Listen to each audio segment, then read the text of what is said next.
for some people, not me, but the judge could have walked in there and saying, "You're such an idiot. You can't do anything right. You're such a loser. How did you miss it? How did you forget? How did you whatever?" No, that's not going to happen. I am way, way too nice to myself. I have had a hard life, and there is no way I am going to beat myself up.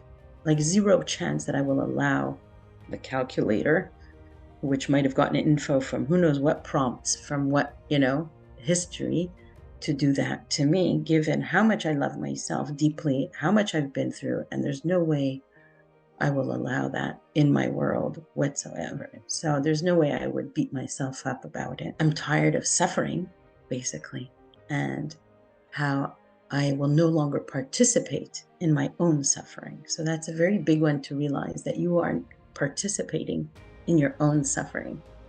And if you realize that beating yourself up is actually participating in your own suffering, and that you don't want to suffer anymore, you might do something about it. The Thomas Green podcast is owned and made possible by Ethical Marketing Service. If your business is struggling with Google or Facebook ads, maybe you're frustrated figuring it out, or there's a performance issue, Ethical Marketing Service has worked on hundreds of accounts and we can help in this area. If you would like to find out if we can help, it's a free, no salesy consultation call, and the link is in the description. Enjoy the episode.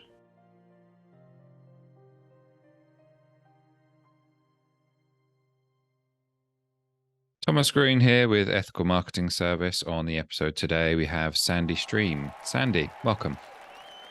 Thanks, Thomas. Happy to be here. I'm very happy to have you. Would you like to take a moment and tell the audience a bit about yourself and what you do? Well, if I would start with the typical introductions, I would say I have a law degree from McGill, blah, blah, blah, and those kind of things, but it's really not what I feel is important about me. So I'll mention that. Which is that I just spent the past few years really struggling deeply internally, and then, through many aspects, which we could talk about, I guess, arrived to find a way to live basically in peace all the time, regardless of what's going on around me. I wouldn't say it's perfect all the time how I feel inside, but definitely quite good, and it seems quite unusual. So I now try to, share the pieces of my puzzle, the ones that ended up working for me, with others through my book, The Courage Circle, and I also facilitate courage circles in Montreal and online, just to talk about important topics that we don't learn in school, we don't learn in our families, we don't learn at work. And so I guess I'm trying to just make these kind of things regular discussions. So I guess that's an intro. Thank you very much for the introduction. I have your book, so I'm going to hold it up to the video. The Courage Circle. It's right up my alley because it's kind of philosophical. So it's the stuff that I love to read about. Why did you write it, and how was it to write? What I did do was not write it. I was actually looking for the pieces of my puzzle. So how do I feel? Okay, I was not feeling well in my relation during COVID. All the details I don't think really matter. It's just we all have common difficulties that arise. And I don't know what brought me to do that, but I literally painted a circle in my living room on the floor. I had just started doing some meditation, and I painted a circle, and I decided this is where I'm going to spend a lot of time to figure out how to live. Basically, like, what do I do? How do I live this life that I find myself in pretty miserably right now? And maybe it was a little bit my legal mind, or my ability to put complex information together, but I would just kind of compile sections, like many sections, because the solution was not, okay, meditate 10 minutes a day, you're going to feel well. It's just not that. Absolutely not the answer. It was just a million pieces that I had to put together for myself. So I would just, for sure, I would research inside, which you could call meditation, and I would research outside, watching, reading, whatever. I would cry, I would freak out, I would do anything and everything, and take notes and try to organize, I guess, the information of what felt right. And so from that ended up being this book, The Courage Circle, which I guess if you've read it, it's a compilation of like so many pieces that are my pieces, but I believe they're probably similar pieces to others because we're all human beings. So that's how Yeah, the book I came about. 100% Yeah. agree. And it kind of it makes more sense to me now in the sense that you said that they're like jigsaw pieces that you put in together in Yeah. terms of like the format of the book and everything. You did mention how it would be, let's say, beneficial to others as well, which I 100% agree with. The question is around kind of like the before and after. So before, when you were trying to figure out um, what your life should look like, for lack of a better term, what would you say was the problem there in terms of looking back on it now and trying to give it a label so that other people can figure out whether they're in that same place? Um, oh my God, so many pieces. Let's see what comes to mind right now. I guess I would call it that I was not educated correctly in terms of how to live. So what I mean by that, okay, I'll try to think of pieces off the top of my mind. So for example, we're taught to, be nice and kind to others all the time. So we're constantly externally focused on doing nice things to supposedly make us a nice person. So if I do 100 nice things, I'm now, okay, a little bit better person. And if I do 90, I'm not. So we're kind of obsessively trying to be nice and kind to everybody around us just to get some kind of points and value and approval and all those millions of things. So I think that's completely an incorrect. It's just not true. I think that the truth, at least in my experience, is that we are actually innately already good. And it's not something I could tell someone or teach someone, but they need to go and see inside in a deep way and see if it's true. And if you find that to be true, then you might not be so compelled to try to I have to do 100 things to prove I'm okay. Instead, I already know I am. And now what do I want to do? So that's a completely different way of living. You know, that's one that comes to my mind. The other I think was huge was, the complete demonization of people's emotions is a false it's just not true that they are bad or wrong or weak or all the other words that are used for emotions. In my view, they are your guiding system. So it's almost the opposite. So if we feel sad, for example, instead of dismissing it, avoiding it, or what we usually get from the other person is something like that. Oh, something's wrong with you, or, we get all these weird messages. So to not get those messages or to put a stop to that and start to look at our emotions as our guide instead, like, oh, I'm sad. So maybe I need to, meet more people, or maybe my relationships are not fulfilling me, or maybe I'm lonely, or if we're angry, instead of saying, oh, I shouldn't feel angry. It's not right to feel angry. They did their best. It's not allowed, or all the millions of things that we would stop our feelings. We might actually look for the truth. The truth is, why do I feel angry actually? What's the truth? Have my boundaries been broken? Did I feel this? And I'm not talking about doing anything to anyone with your anger or lashing out or doing anything. We're talking about just feeling. And that the feeling has been demonized, for men and women. I mean, it's incredible. I think, the newer generation, some people are having an easier time starting to feel, especially men. Like in my circle that I facilitate, it's made up of men and women, and every gender, every age, every profession, like there's no rules about who comes. And it's incredible what happens when there is permission to just express. I'll call it the truth. I won't say express your emotions. I'll say express the truth, which is what you are feeling. The truth is, I feel whatever. That's true. And to not have people negate that or ignore that or put that down or dismiss that, and just be able to say, oh, really? You're feeling that? Okay. Pause. And then you want to talk more about it? Like it's true. And so we don't live in reality. We're like living somewhere else, I think, a lot of the time in the head instead of living in the truth. And so So that's another one. I don't know how many you want me to keep doing. Probably many will come to mind because it's so many pieces that so I don't know Well, if you want me to continue. you picked up on one which I was going to mention to you, and I think the context was around pain and how if people, I think the example perhaps was the lady who fell off her bike and Mm, was too um, concerned with the fact that she'd maybe embarrassed herself or something, and she was in pain, but she didn't want to acknowledge the pain. She just wanted to get away from it instead of recognizing yeah. that both physically, perhaps in that context, and then also mentally from an embarrassment perspective, she was feeling some pain, and rather than acknowledge it and recognize it being there, sort of suppressing it. And I think the quote in the book, if I'm not mistaken, is the pain will persist if it's not. Something along the lines of it will continue to persist until it's dealt with.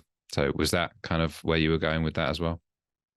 Yeah, absolutely. So for me, what ended up happening is that my obsession was I'm going to find the truth, not what's nice, not what's fun, not what feels good, just what's true, right? And so if we focus on what's true instead of those other things, I think, I don't know, I don't want to speak for others, but we certainly might find the truth being that we have a lot of pain inside that we have not looked at or felt.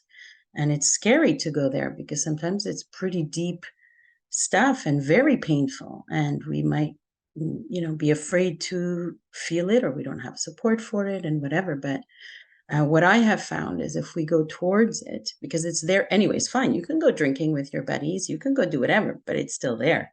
You can go get a job, it's still there. Like there, it's not going away really until it's looked at. But once we look at it and experience it and feel it, actually, it processes literally like everything else, and there's a release in the body that brings us back to a feeling of equilibrium, because something is not like being forcibly contained somewhere.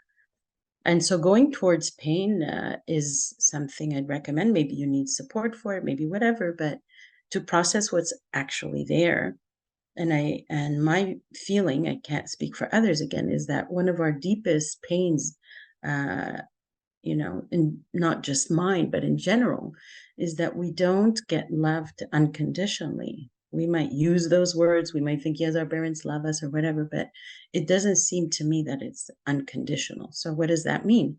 That means most people, if I'm not wrong, I don't want to speak for others, but people can ask themselves. They don't typically love their children no matter what means.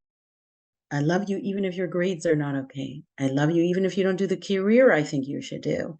I love you even if you don't follow whatever path I think you should do. I love you if you even do the most horrible behavior. Now, loving someone, of course, I want to make clear, doesn't mean you could do the whole, the behavior to me. I might actually never talk to you, put strict boundaries. You can't even live here. We have no relationship right now, but I still love you. We can love someone even with complete strict boundaries. It means I love you no matter what, but this behavior is not okay with me right now. So we don't get that kind of love. Instead, what we typically experience is I love you if.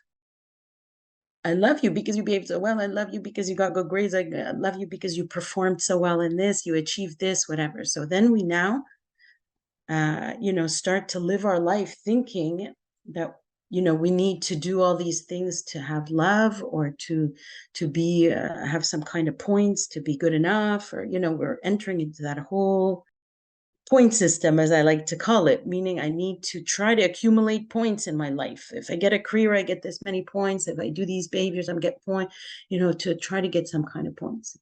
And instead, if we had received love unconditionally, we might feel, which I think is the truth, is I don't have to do anything. I could just sit on the floor and do nothing.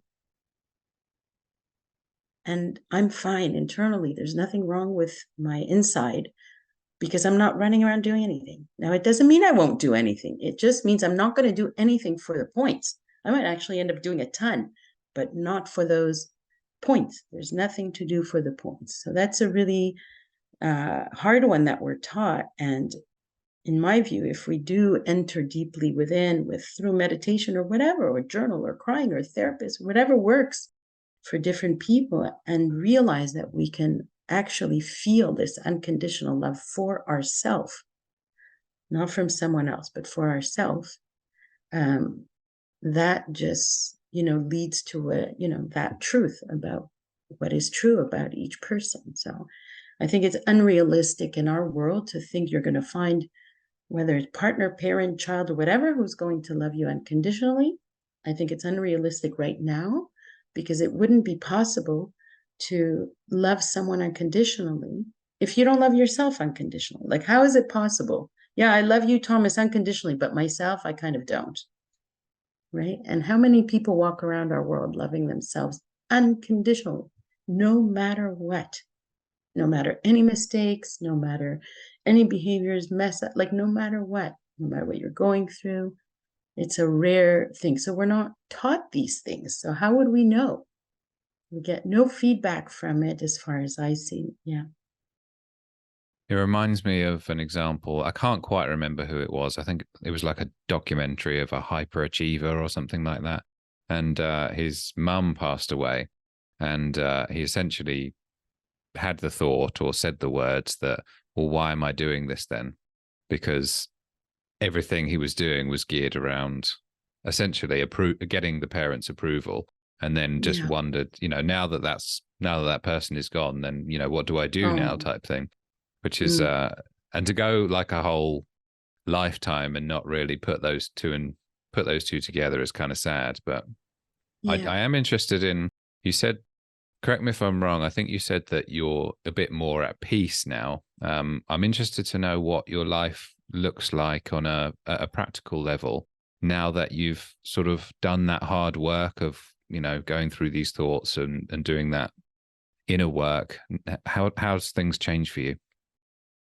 Well, I mean, one big thing is, my boundaries are very strict, actually. So I like to talk about our soft side, and we have a soft side, we have a strong side. So our soft is like, if you think of posture, I do think it's in the body, but not like posture. I'm going to try to do posture. It's just your energy, or your feeling internally.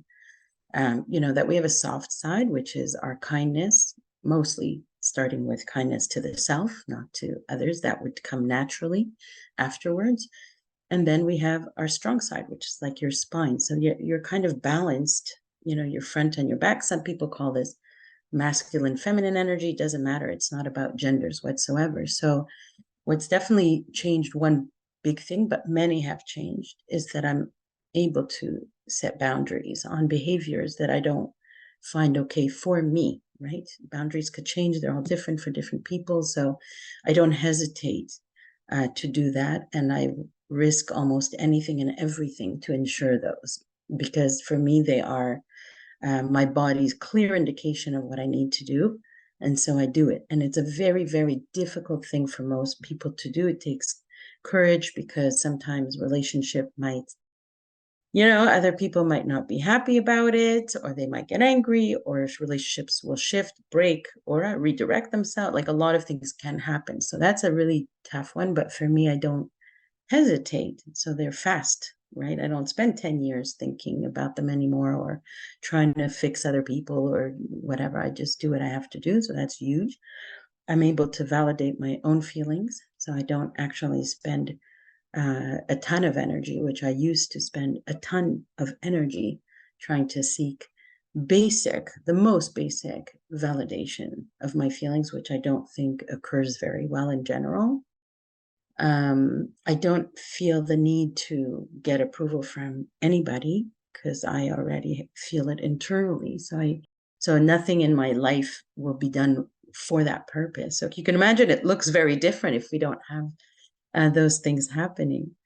And a big one, I think, which I share in my circles. So I facilitate circles, like I said, twice a week, where we just discuss these topics. So it's not even me, I'll share my piece, but everybody, because they're all open and honest, the way I set it up, I can mention, if we have time, how I do that. But everybody is sharing their wisdom. We are all learning, like, from each other. It's not me, the conductor and the whatever in the circles. It's just the space that allows for it. Um, but another big one that we talked about recently, which I think is very rare to experience, is when we talk about belonging also. It's a really big one for people that are needing, just like all those other things, seeking belonging from groups and from community and from family. And I totally get that. And it's a wonderful feeling to have. But often a lot of this belonging is mixed up with a ton of conditions. So there's like, you belong if, whether it's in your family or in whatever group you found yourself in, or nationality or religions or whatever else. Like if you do, and if you don't do this, you're out. So for me, it's not so, satisfying in the end anyways. But what happened with me was, I did so many deep meditations on grounding, and I really recommend people do a lot of grounding meditations where you really start to feel how your energy connects with our earth. And the reason for that is that what happened for me, anyways, is I really started to feel like I belong here, literally, not like theoretically, and not um, as a topic of like intellectual, but physically. Like I physically belong on this earth, because the main reason I feel that is because I'm here. Like for no other reason. If I'm here, that means I belong here. It's almost, the question is almost as ridiculous as saying, like, does a lion belong on Earth? Let's think about that. Do they belong? Well, they're here. So they're here. Do you know what I mean? So arriving at this a deep sense of belonging in general allows me to go around anywhere and everywhere feeling like I belong here. Like it doesn't really matter what, if other people feel I belong or not. Again, just like all those other things that we can know deeply internally and not look for it from others, because I think they just give the wrong information anyway. So that's another, big one that, we've talked about in our circle. But if you're asking practically speaking, so I do some meditation, I try to exercise, I try to have healthy relations, I have some little contract work that I still do, I facilitate circles, I meet friends, I still have problems that happen here and there, but it's almost like the speed is, instead of taking 20 years for each thing, it's just faster, is the bigger difference. So forgiveness, for example, I think it took me years to, forgive in certain things that occurred. And now that I understand deeply what forgiveness is and how it comes from me and all these things that, I wrote about, now when something occurs, whether it's me that did it, because I still make mistakes, obviously, or somebody else, the forgiveness is like instant. So I'm not spending 5 years to try to forgive something. It's like a way of being, really, Hmm. right? Yeah. So it's like Well, almost processing time is fast. Processing. it certainly sounds preferable. When I first started to read the book, I thought it's exactly the type of book that I need. But the internal judge, which I think is something that you talk about, is I'm not very good at this type of thing. Mhm. I don't know. Maybe you felt the same when you were writing it, but the one of the things which I think probably immediately resonated with me was the calculator. So would you be able to Yeah. share what the calculator is with people?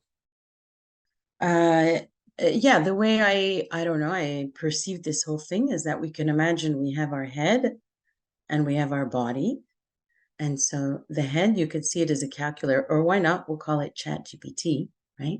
And we can ask it questions and get answers. So imagine our head is Chat GPT, and then our body is our heart, our guts, our feeling, our everything else. And for it would take too long to discuss how and why I think this came about, but I call it that we've been decorporated, we've been cut off from the body in our life, and we are constantly living thinking that we are these thoughts, but they're just Chat GPT trying to calculate different things. Let's say it's programmed to calculate, how can I get people to like me? And now we're looking at the answer, how do I get people to like me? And we're doing all that kind of things. Or why don't you make less mistakes? Or you're such a loser if you don't do this, right? It's been in the program, but it's not the truth, right?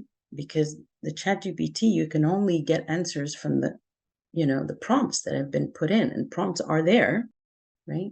So how do we get away from that? If you start saying, how do I get away from chat GPT, and you're still in there, then you're still doing calculating, right? Or how do I still, you're still doing calculating. So the solution, I feel, is to feel, and which means to start feeling, not thinking, feeling. And it's hard because a lot of people have been, it's like that connection to be able to see, what do I feel? It's not even working. Like people in the group have even told me, like, I don't even know what I feel. Like I have no clue what I feel. Like, because, as a child, no one has labeled it. Like when you get upset, you didn't have a parent saying, oh, you seem upset, or you seem frustrated, or you seem, to start labeling the basic emotions or something. So they don't even know what they feel. So that's already a huge thing to start to be able to sit down and ask yourself, not what do I think, but what am I feeling in my body? Oh, I feel tense. I feel scared. I feel whatever, nervous, like to start seeing the body instead of looking at the thoughts. So that's a really huge one. And it might even be, some might say it's almost a coping mechanism to go there instead of feeling. Because if you start feeling, well, you're going to start feeling the pain too, right? Eventually. Mm.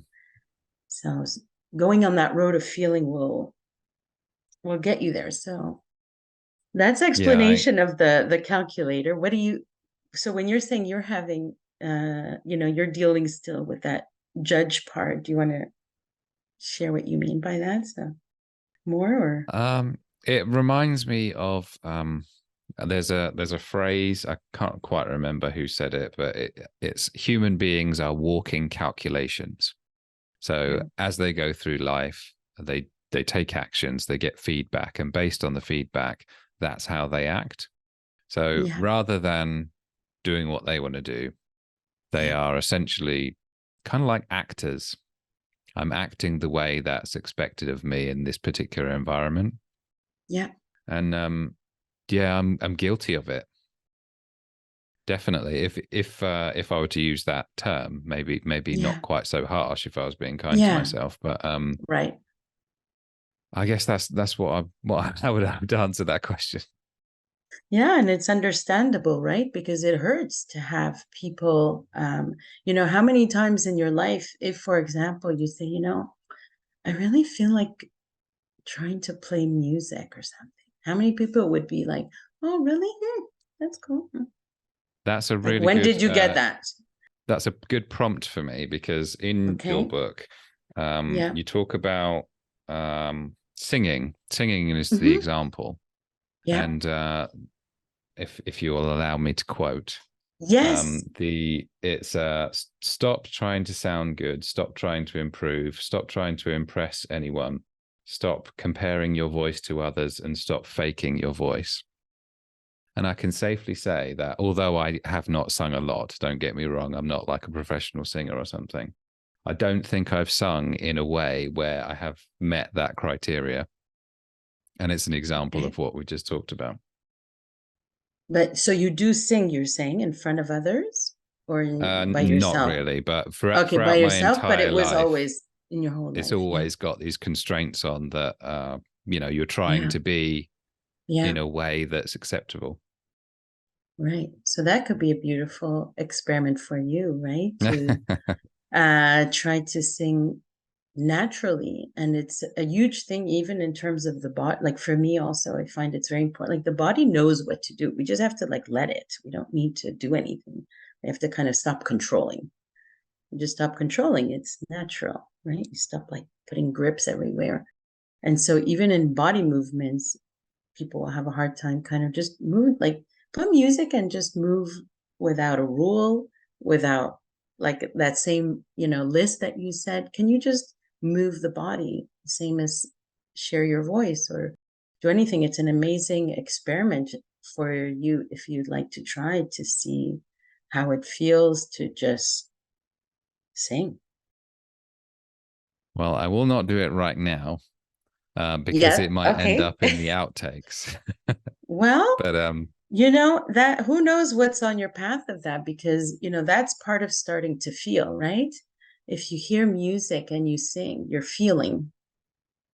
If you hear music and you think, how should I sing? You're not feeling. So it's a beautiful way to start to feel through music. So for me, that's been a huge part of me feeling. Yeah, is to Yeah, listen or move to music or sing to music. It doesn't matter. Yeah. I have heard singing be almost therapeutic to people if they're doing Oh it in yeah. a I don't know, in an authentic way, I suppose you might say. Is there a reason Yeah. why you went with courage? Yeah, I was reading this book. It's called Power versus Force, which I find is interesting. I don't understand all of it, and it's a lot about kind of muscle testing, kinesiology type things, but I'm a fast reader. So it's among the books I kind of skim read through, and he had very interesting descriptions of the difference of power versus force also. Um, so I was really interested in that. And he kind of, I don't want to quote his book incorrectly, but he kind of says that there's a certain vibration to different levels, but not comparing like things are better or worse, but from moving from like, shames and guilt and all these type of things towards, love and this and all these other things. And one of the flips, if I'm not mistaken, from how he was saying that the thing that turns things around is courage. And so I started really being trying to pay attention to like what is courage and how to exercise my courage, realizing that it's almost like a switch. It's a flip that will occur, and it's a required thing to do in order to I don't like to call it going to a next level or achieve, because that's contrary to everything, but following yourself versus following what you think you have to or have been told to do or anything else. It takes a ton of courage to do that, because you'll often need to do it without knowing what's going to happen, and just trusting that that is the right way to move because your body is telling you to. So fear or not, your body is saying go, or, and you're listening. That takes a ton of courage. Yeah. Thank you for that. And you Yeah. mentioned your circles that you organize. Have you Yeah. gotten any? What's some favorite feedback that you've gotten in terms of people who have, should we say, digested what's in the book and implemented it into their lives? I mean, the whole thing is actually magical. I don't know how to describe it. I've never been in a space like that in my whole life. You literally have 10 to 15 people every time, different people. There's no restrictions about it, who are opening up emotionally, who are sharing, what they've experienced. They're sharing how they've grown, their strength. They're encouraging each other. They're listening to each other. And what happens for everybody is like, it's unbelievable, actually. And so feedback, I don't know. I mean, everybody seems to be walking on their path more confidently and more accountable and more relaxed and more connected, and just kind of what you dream human beings can do together. It really is like what we think is not like we kind of know it's possible, but we never experience it. But it's possible. Like, we literally sit every single week, every culture, every race, every gender, every age, every profession, and talk respectfully, encouragingly, kindly about these kind of deep topics. So if everyone in the room, like, so if we did one last week, it was about avoiding conflict, and each person is sharing. So many have similar like experiences. Yes, as a kid, I was avoiding conflict because if I said anything, this would happen, whatever. And they realizing now this and whatever. And then I realized the other one says, yeah, but if I avoid the conflict, it gets actually worse. And now I'm now not able. And the other one said, yeah, but I learned to set boundaries, then I could handle conflict. And so as a collective group, the information that's shared for each person to now leave and deal with conflict in a different way. I don't know the result of that really, but I can imagine. Yeah, I can Well, imagine. conflict's an interesting one because I, especially in the UK anyway, I'm not sure what it's like for you, but I think for the most part, people try and avoid conflict as much as they can. Yeah, And some problems get worse as a result of avoiding conflict. But I think a lot yeah, of a lot of instances people get away with not having to face it because they just avoid it. If you were to follow the principles of the book around conflict, especially in a world where perhaps not everyone has read it, or who is implementing some of these principles, what would it look like? Well, for me, the first thing to look at is your inner conflict. So forget about the outside conflict. The inner conflict is really the problem that's occurring. So I can give one example. So I was once in a family setting. Someone was behaving in a certain way that I didn't find okay. So typical, right? I think we've all had this experience in our life. And so I set some boundaries at that one event, starting to learn to do that. And I said something, and whatever, it created a whole kind of chaos, and the whole family event was no longer pleasant, and the whole thing was messed up. And I was crying, and then I called my friend the next morning needing support and whatever. And so what looks to me like outer conflict, what I realized the next morning is, oh, but I feel better, actually. I actually feel an more inner peace about this issue because I spoke for what I felt was okay or not okay for me or whatever else, right? I didn't do anything to anyone horrible. I just set a boundary. And so it looked like outer chaos, but inner peace. So that really made me distinguish between the two, first of all, in my mind, and realizing how often we walk around in our lives with inner chaos because we might say, for example, yes to other people, but we really want to say no, right? Let's say we're a simple thing. I'm exhausted. I don't want to come to the dinner. It's not good for me. So instead of saying no to them, we say yes to them, and then we say no to ourselves, right? So saying yes to someone else means you said no to yourself. So you have created inner conflict, maybe on a constant basis. And for me, what's the most important is to create inner harmony. And if you have inner harmony, I believe it translates to the outside. What happens on the inside will happen on the outside, as many people say. And so the first thing about conflict is that I don't believe we should focus too much on outer. So I don't think, resolving the war of whether it's Ukraine, Russia, or anything else, we resolve that. We don't have peace in the world. There is no peace happening in the world that way. Even if you fix this war or that war, it's not going to happen. The way to, in my view and other people's view also, to arrive at peace is for each person to be in peace.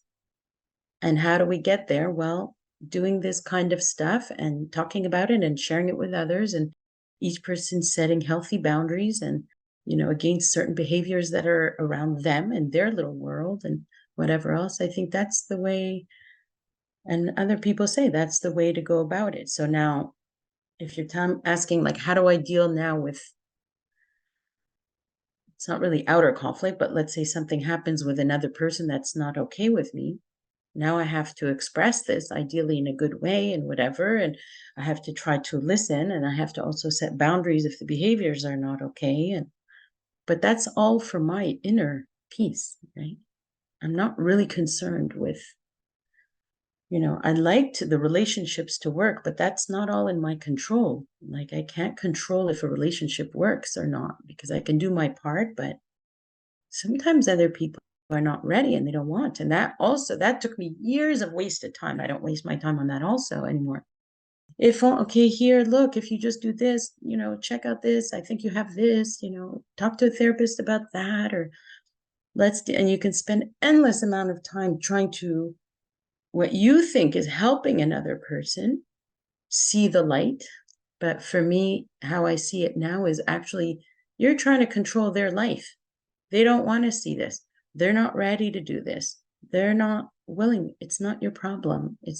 Your problem is you. Your problem is arriving at your peace and being, a good player in this world. That's your job. It's not your job to jump into other people's lives and tell them what to do or how to heal themselves or anything else. And so that's been a very hard one for me to do, not to try to impose what I think is the way to go for another person to heal themselves or do something, or. So back to your question, yeah, just focus on your inner conflicts first, and maybe we could talk. I mean, that's the main, I think, the main source of everything. It's a great point because for those people who think that they're avoiding conflict by not dealing with the problem, Yeah. they're not, essentially, is what you're saying. Yeah. Internally. Yeah. It's a really good point. Did you, just out of interest, did you have any expectations or goals around the book before it was produced or sold? Well, I mean, I've written other books before, like projects, I'd call them, that I did whatever, but I never really cared to share them so much. And I'm really not marketing type, or like zero. But this one, I felt just very strongly compelled that I should try to at least get it out there and whatever. So it took me huge courage, by the way, to do a podcast that was like completely out of my, now I'm relaxed about it, but starting it was like, oh my God, like very hard. And even starting the circles was hugely difficult. Everything was actually hard to start to do, but I do feel still very strongly compelled. It's not necessarily just the book, but this content, I think it's not my content, obviously. It's like maybe I compiled it in a certain way, but it's not mine. If it's stuff that's true, then it's everybody's truth, kind of. Maybe I kind of wrote it in a certain way or put it together, but it's not really mine. But I do feel very, very strongly internally compelled to try to share this stuff how I can. So I wrote the book, but I'm also doing those circles all free. And I also started, since the last wars just erupted, in the Middle East, I started a Telegram channel, just posting literally every single day. I committed. That took me huge courage too, because I wasn't comfortable doing that at all. But every single day, I'm committed to posting a video on these topics. Where they go, how they go, who knows? But it's not my business to figure out how they go. I'm just doing what I feel I should do. What's the content of that you tried to share? Well, every day is different. So, like yesterday, I actually felt I made a mistake on something. And so I was sharing how I process mistakes or what. So it's the very kind of real or live what's happening, or could be some of the stuff we talked about. So every day is just a different topic, whatever it is, a 1 minute, 2 minute thing. And what comes from it comes from it. I don't know. Mistakes are interesting because that would be, almost like judgment or expectations not being met. So, would you be able to share what your approach is to mistakes? Well, so yesterday, I'll do like quick summary of the video I did yesterday, I guess, if it's okay. I made a Yeah. mistake, calling it a mistake if you want, because I woke up and I realized I didn't do the video of the day before. And I really committed in myself. It has nothing to do with anyone else, that I'm going to do a little video every single day since those wars began and whatever. And so I woke up kind of upset. I was like, oh no, I mean, I missed it. I knew at 9 p.m. I still hadn't done the video. I was upset. And so I decided to do a video about that experience. So the first thing that came to my mind in that video was, well, if I had shared my upsetness about it, if I had said, oh my God, I'm so upset I didn't do the video. This is really important for me actually to do this. It's something that I feel I must do. If I had shared that, likelihood with most people might have been dismissive, first of all. Like, well, it's not a big deal. It's just a video, and hardly anybody watches these anyways. So, like, what's the big deal? Or, that's back to what I talked to you about, demonizing or not validating emotions. But the truth is, I was upset because it's important to me, right? That's the truth. It's not a big deal. The truth is that I'm upset because it's important to me to do these, right? So I gave the example in the video first how this situation might have led to dismissiveness right away, which didn't happen because I didn't tell anyone and I validated myself right away. Say, okay, I understand why you're upset. These videos are kind of super important to you. Whatever. So that occurred first. Then, for some people, not me, but the judge could have walked in there and saying, you're such an idiot. You can't do anything right. You're such a loser. How did you miss it? How did you forget? How did you whatever? No, no, no. That's not going to happen. I am way, way too nice to myself. I have had a hard life, and there is no way I am going to beat myself up. Like zero chance that I will allow the calculator, which might have gotten info from who knows what prompts, from what, history, to do that to me, given how much I love myself deeply, how much I've been through. And there's no way I will allow that in my world whatsoever. So there's no way I would beat myself up about it. And so, how someone might, so I was talking about that and how I decided at some point in my life that I'm tired of suffering, basically, and how I will no longer participate in my own suffering. So that's a very big one to realize, that you aren't participating in your own suffering. And if you realize that beating yourself up is actually participating in your own suffering, and that you don't want to suffer anymore, you might do something about it. Maybe you go get help, get therapy. Maybe you read more books. Maybe you learn to put boundaries on the thoughts, or who knows what you do. But if you deeply in your heart decide, I care about myself, I don't want to suffer, like it's enough, or, So I talked about that aspect. And then I talked about how quick I was to forgive myself instead of doing this, beating myself up, saying, okay, well, you messed up, even though it was important for you, but okay, fine. You made a mistake here. Fine. Like how quick I'm able to do that for myself. And then finally I said, okay, let me just spend a moment thinking, like, can I repair this situation and take responsibility? I don't have to, like, there's no punishment needed, or zero punishment in my world towards myself, like no way. But is there something I feel I can do to whatever? And of course, I found a simple solution. Okay, fine. I'll just do 2 videos today. So I did 2 videos. And that was how I processed that mistake. So I did a video about processing my mistake, basically. So the videos are just, I don't know how they're going to come about, and why and where they're going. But it just definitely feels nice to do them. And, I don't know how many people watch or not. And I definitely don't fix my hair, and it comes how it comes out. It's as authentic as it comes. Some days I see, oh my God, Sandy, you were really tired that day, but I don't care. I'm not really doing it for anything other than I feel I should. So it's an internally driven, when we start to be internally driven instead of externally driven, different things, we do different things. Thank you for sharing what I perceive as like a positive version of inner dialogue. I have researched a lot about the inner critic, and I feel like everyone knows what that inner critic sounds like, but not necessarily a healthy way to talk to yourself. So the next time I've made a mistake, it's very possible that I'll rewatch that answer. So I appreciate it. I was just going to say, one thing that can help, I know, with those inner critics, is to really realize where they came from. So try to equate, okay, let's say you hear you're such a loser or something, right? Try to think, like, who talked to me like that in my life, or who did that tone? It's more a tone of voice we need to think about than the actual words, right? And then we might actually need to process anger towards that person. And when I say process, I don't mean doing anything to anybody whatsoever. You don't even need to talk to somebody to process your anger. You can process your anger all by yourself in your own room by feeling it.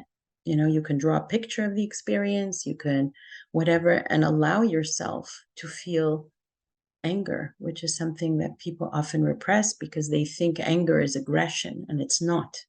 Anger is not aggression. Anger is anger, and aggression is aggression. And so we can process this anger, and that might help us realize that voice is not really ours. It came from somewhere, it came from someone else. It's not yours to do. And you can, like, kind of stand up to your own head and say, no, stop it. I'm not listening to you. And at the same time, hopefully with practices, starting to feel our heart more, ourself more, which will become more powerful and bigger in a way than this head. So any heart-centered meditation, heart chakra stuff, anything heart-based, just to bring the attention to the heart, to feel ourself in that way will start, hopefully, for many to uh, let you see the truth. The truth in my world is the truth is you are your heart. You are not your thoughts. You're just kind of not been there for a while. So to start to feel yourself, your deeper you. Well, I spoke to someone who did I think, a TED talk on this topic, and he said that there are actually neurons in the heart, meaning that it isn't just an organ which pumps blood around the body. No, It is literally something which is it's connected to your brain. So, and that's yeah, and not connected a to who knows what else. That would be another conversation. But our heart energy is actually how we truly connect with other human beings and maybe the whole energy of the world or whatever else. So I heard a cute quote the other day. That was another video that I did, a 20-second video, just because I heard it, that someone was saying, what our world needs is heart to heart resuscitation. I thought it was the cutest sentence. Well, there's one thing I would regret if I didn't ask you about, because I feel like maybe I'm in this position right now, and it is your thoughts on the comfort zone. So, would you be willing to share what those are? Yeah, sure. So um, for me, the comfort zone is not actually comfortable. It's like misnamed, wrongly named, because the comfort zone is really just what you know, right? So you can be in a terrible relationship, there could be abuse or all that, but you know it. So you're calling it comfort zone, but there's just nothing comfortable about it whatsoever. It's just that you know it, right? You know how it works. And what people seem to be afraid of is what they don't know, like what they cannot predict, right? And so what they're really afraid of is the unknown. So it's not really Mm. comfort, uncomfort. It's more like and you don't know kind of zone. And they're afraid of that. And I think that's unfortunate because that unknown zone is actually marvelous if you would be open to it in life. So the example that I gave, but I kind of live that way all the time. But let's say you go out. So like what sport, do you do any sports, Tommy? I do jujitsu. Um, you do jujitsu. Okay, so let's say you do jujitsu and um, you kind of sprain your ankle during training or something, right? And that's a pretty tough experience. Not badly sprained. Let's just say you kind of have a light sprain. And now you spend, so much time thinking that's terrible because I really planned to do my black belt this way. And I've been, planning this whole thing about as if it's all going to work out in a certain way, right? And now you're really upset about it. But what if, you have this ankle sprain and who knows, maybe that ends up making you meet some physiotherapist that you learn who knows what from. Like I had a concussion and then I met this amazing physio and we now are like such good friends and we relate in a million ways. This is from my concussion, right? So sometimes things happen. And if we're just so stuck and pissed off that they didn't happen the way we wanted them to happen, because we think that we can control life, forget control our feelings. We think we control life, which is completely false. If we're just open a little bit to, okay, well, what else is happening from this situation? This unknown is full of zillions and billions and trillions of possibilities, not the one that didn't happen that you think should have happened, that now you're so frustrated because it didn't happen. But there's another billion going on there, right? And the example I gave in the book, I guess if you read it, was you go on the bike ride and then halfway through you get a flat tire. So now you can spend 4 hours being frustrated about the flat tire because you didn't get your perfect bike ride that you thought is going to go perfectly because you think you can predict life somehow. You can plan and think, okay, 30% chance I'm going to have this perfect bike ride, but 70% chance I'm not. That's true, right? Or whatever percent. I don't know. I put it at the top of my head. So now you get a flat tire, which means, okay, well, we're in the 70%. Okay, now what? Maybe, okay, let me go for a nice stroll or let me put my music on and start to sing in public because Thomas has been practicing singing in public. So he's now going to sing on the roads and I'm going to practice this courage of doing that. And Or let me go to a coffee shop and maybe who knows what happens, right? But if we're stuck that, oh no, it didn't go the way I planned, there goes your day, right? There goes the whole day. Every time something doesn't go the way we think it's supposed to go, we think something is wrong. In fact, there's another billion things that can happen. And so being open to other possibilities at every single moment, and then also when we're not in a good situation, to have to leap out a bit. There's a leap of faith that happens to say, I'm leaving this, whatever it is, relationship, job, who knows what, and I don't know what's there, is very scary. But what's I'm saying comforting is you don't know anyways. Even if you stayed in it, you don't know. You don't know you're going to get cancer because you're staying in a miserable job. You don't know what, like, you don't know anyways. Don't think you know. You really don't know. So might as well leap out into that unknown and see what happens. And for me, it's a better guide. Instead of trying to plan and think I can control everything in life and then get shocked every time it's not going, and just keep following that ChatGPT calculator, planner, predictor. That's one way to live your life, right? The other way to live your life is to learn to live in the body and then follow the moment, because you're feeling, right? Because you feel yourself, you feel what you should do, you feel boundaries, you feel, and now you're following these, and then you act based on now feeling, right? What you should be doing, and letting go of what happens.